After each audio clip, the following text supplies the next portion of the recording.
But I did hear your Penn State argument. I'm gonna throw a bomb in that one. So you guys were arguing about Penn State and how many big games James Franklin has or hasn't won. Let me ask you this. When Penn State was playing those Ohio State games, those Michigan games over the last few years, how many times was Penn State the more talented team? Was it 0? Never. Yeah. Okay. Is Penn State the more talented team this year when it plays those types of teams, like when Oregon comes to State College or when Penn State goes to Columbus?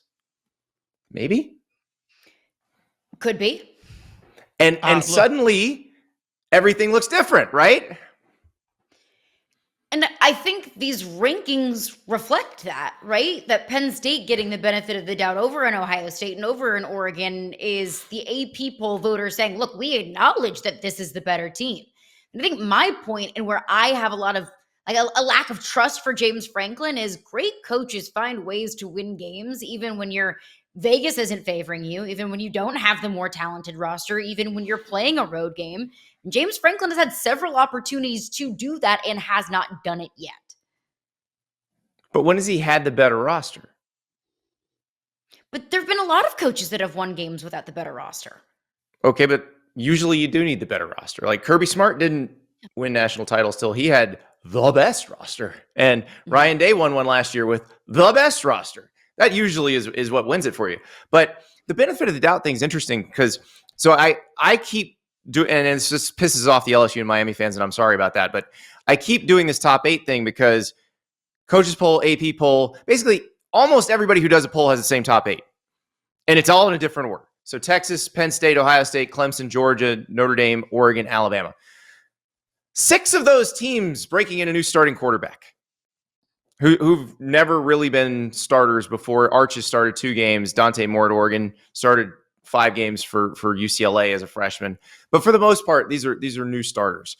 And that adds a lot of unpredictability to it. But it doesn't eliminate you. I mean, in the past 20 years, there have been 9 first-year starting quarterbacks, first-time college starting quarterbacks. Like, we're not counting Will Howard, who had started at Kansas State.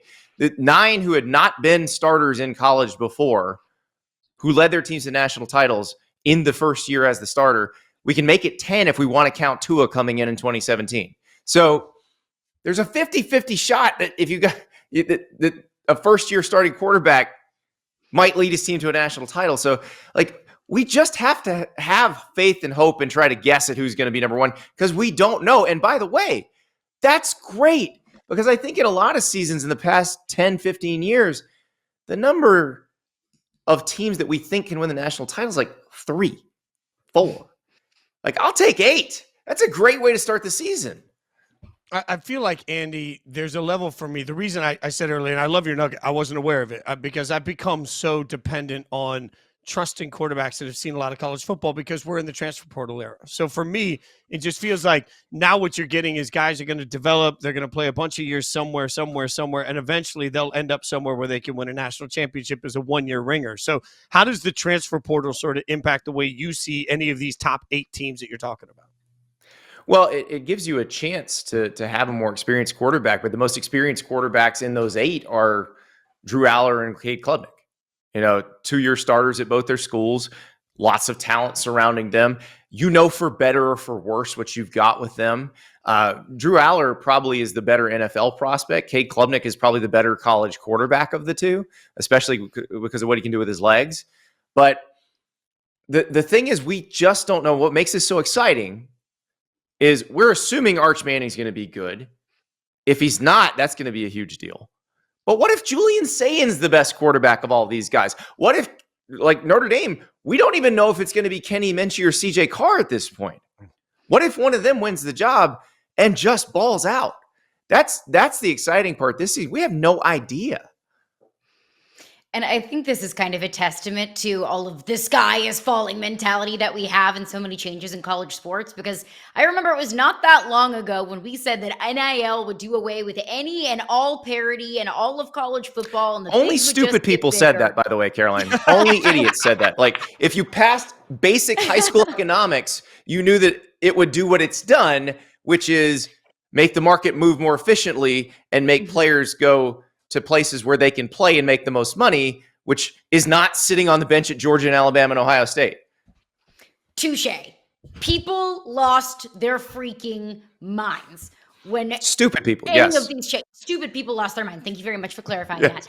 that. You mentioned 2 of the top 8 teams are returning quarterbacks. Obviously, one Penn State and Drew Aller, another one Cade Klubnik at Clemson. Obviously, they get the early test against LSU. But is it an easy prediction to make? Obviously, last name Staples. Let's hit the easy button. Is it an easy prediction to make that Clemson can kind of coast to the college football playoff?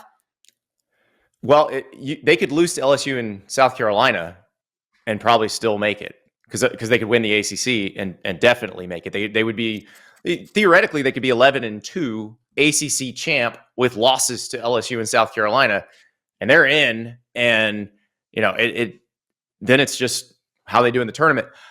That said, I think Clemson is pretty loaded this year. You got Cade Klubnik with a bunch of guys to throw to, which is not something he had his first year as a starter a couple of years ago. You saw those guys developing, Antonio Williams, the freshman last year.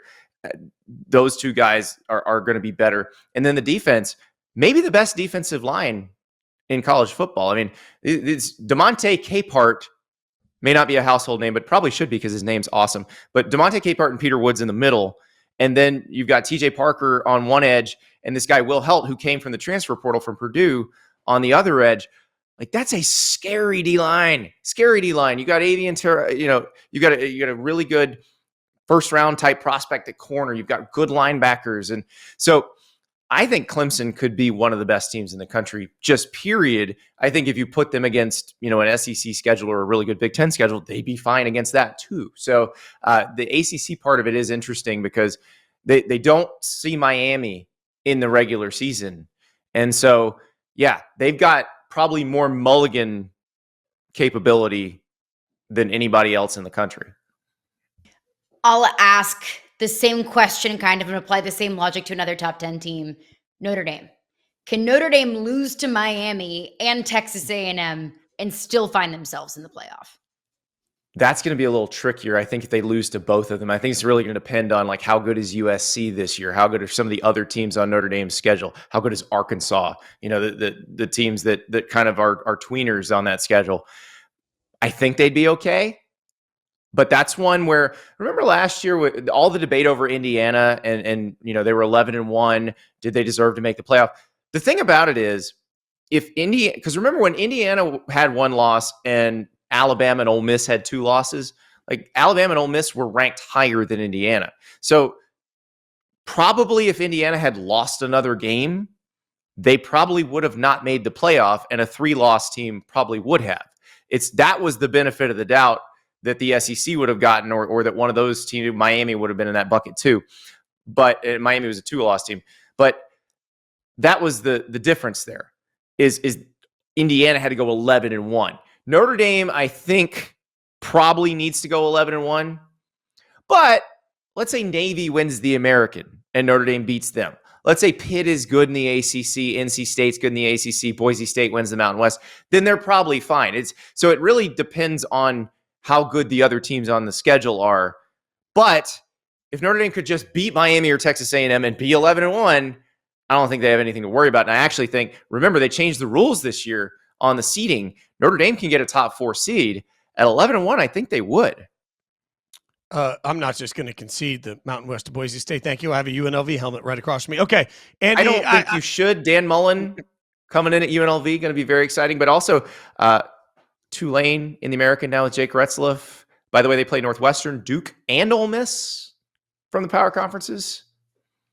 So this is the moment where I need to ask you an Alabama question, right? Like, just to be real, because we're always going to talk about Kalen DeBoer and patience, but that makes me think of a different question, actually, because in this process of talking about patience for Alabama, we have stopped talking about patience for Georgia. And I know that Kirby Smith has national championships, but how long will Georgia fans and Alabama fans both, I'm going to loop them together. You can give this to me however you want.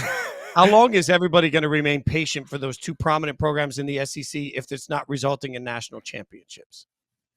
I mean, Georgia's not won it the last 2 years, and they won the SEC last year. So I think Kirby's okay. Kalen DeBoer's a little different because he's new. But Alabama, if they don't make the playoff this year, they're going to want him out of there. The fan base will want him out of there. I don't know if that's realistic or fair, but their fan base would want him out of there if he doesn't make the playoff. Kirby, as long as he keeps making the playoff. Of course it's not realistic or fair, but welcome to Bama. Yeah. This is the SEC. That's why, like, I concede all of the things you just said are very logical, Andy. I just logic is thrown out the window in the SEC. Trust me, I don't think Kirby Smart's in any danger of getting run out of town. I think he's going to be fine. Kalen DeBoer, no, he's got to make the playoff or they're going to be really mad. But to your point, all right, so let's make the list of teams in the SEC. This is always a fun game. Let's make a list of the teams in the SEC where your job is to win the national title. And if you didn't win the national title, you failed. Alabama, LSU, Georgia, that's 3. Auburn, Florida, Texas, Oklahoma, Tennessee. It's not fair, but that's what they expect. So I'm already 8. I'm already half the league. Where else do you have to win the national title or you failed? Think about that. It may be completely delusional, but Texas A&M. Yes. Okay. Let's add that 9th. So 9 of the 16 programs, you must win the national title, including at Texas A&M, where they haven't won one since 1938, and there's some sort of mystical dark magic surrounding the whole thing that keeps them from, like, if you think about all the stuff that A&M has, how have they not fallen ass backward into a national championship at some point in the last 70 years?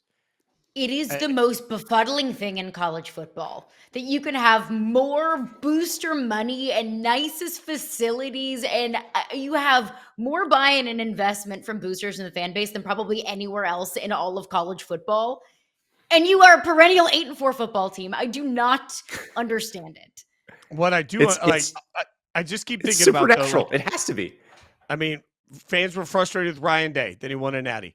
Fans were frustrated with Harbaugh, and he won a natty. It's not that long ago, fans were frustrated with Kirby, and he won a natty. I like this. Like, we're seeing frustrated fan bases finfinally get off the backs of head coaches. So all of that to circle back. James Franklin, now's your time, buddy. Let's go. National championship. I've pieced it together. Andy, thanks for hanging out with us. Everybody check out College Football Inquirer. It is back on Yahoo Sports. It's one of our best shows, one of all of our favorite shows. My friend, we appreciate you hanging out with us. Thanks for the time this morning.